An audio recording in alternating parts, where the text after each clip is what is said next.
Yeleru reservoir ఎగువన నిండిపోయి గేట్లు ఎత్తేస్తే అంత వరదకి ఉన్న కెనాల్ కెపాసిటీ తట్టుకోలేక సామర్థ్యం సరిపోక గండ్లు పడి మొత్తం రైతుల పొలాల మీదకి వచ్చిన పరిస్థితి.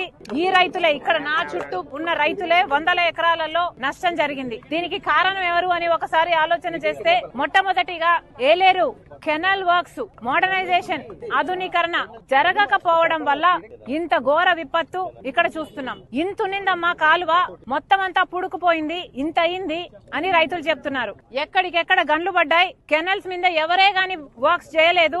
పుడికలు తీయడం అయితేనేమి, గన్లు నింపడం అయితేనేమి, మోడర్నైజేషన్ అయితేనేమి ఎవరూ ఏది చేయలేదు. కాబట్టే ఈ రోజు ఇంత ఘోర విపత్తు అని ఇంతమంది రైతులు చెప్తున్నారు. 30,000 ఖర్చు పెట్టాం, మేమంతా కౌలు రైతులమే, కనీసం ప్రభుత్వం ఇచ్చే రైతు భరోసా అయినా ఇన్పుట్ సబ్సిడీ అయినా ఏవి మాకు అందలేదు. కనీసం డబ్బులు వస్తే అప్పు తీర్చి కొంచెమైనా కుదుట పడేది, పాత అప్పులైనా తీర్చుకునే వాళ్ళం. కానీ ఈ రోజు ఆ పరిస్థితి లేదు.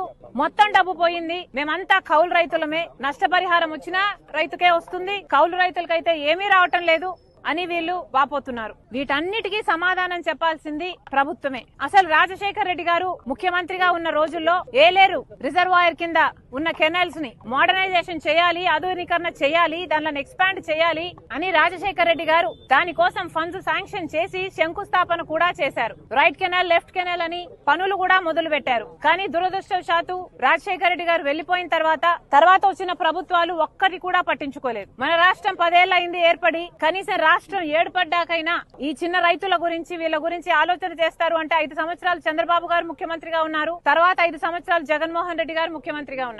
ఇప్పుడు చంద్రబాబు గారు చెప్తున్న మాట జగన్మోహన్ రెడ్డి గారు కారణం. దీనికి జగన్మోహన్ రెడ్డి గారు మేము కాంట్రాక్ట్ ఇస్తే దాన్ని ఆనర్ చేయలేదు, క్యాన్సిల్ చేశాడు, పోనీ ఆయన వేరే పనులు చేశారా అంటే చేయలేదు, కాబట్టే ఈ ముప్పు వచ్చింది అని చంద్రబాబు గారు చెప్తున్నారు. మరి దీని జగన్మోహన్ రెడ్డి గారు ఏం సమాధానం చెప్తారో చెప్పాలి. ఇది ఏ మాత్రం రిపేర్ వర్క్స్ చేస్తున్నా, దీన్ని మెయింటైన్ చేస్తున్నా ఈ రోజు రైతులకు ఇంత కష్టం వచ్చుండేది కాదు. మళ్లీ చెప్తున్నాం, చంద్రబాబు గారే చెప్తున్నారు 6 లక్షల ఎకరాలలో పంట నష్టం జరిగింది అని.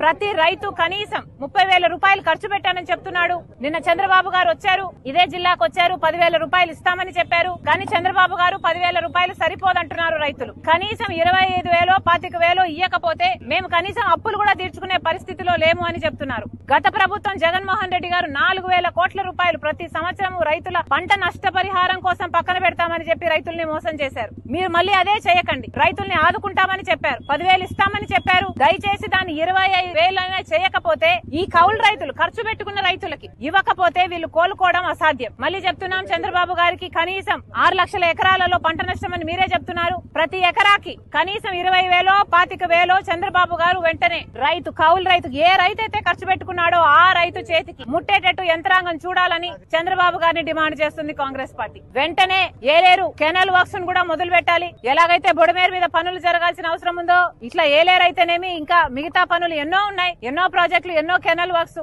అన్నిటి మీద అవగాహన తెచ్చుకొని వెంటనే పనులు మొదలు పెట్టాలని కూడా కాంగ్రెస్ పార్టీ డిమాండ్ చేస్తుంది.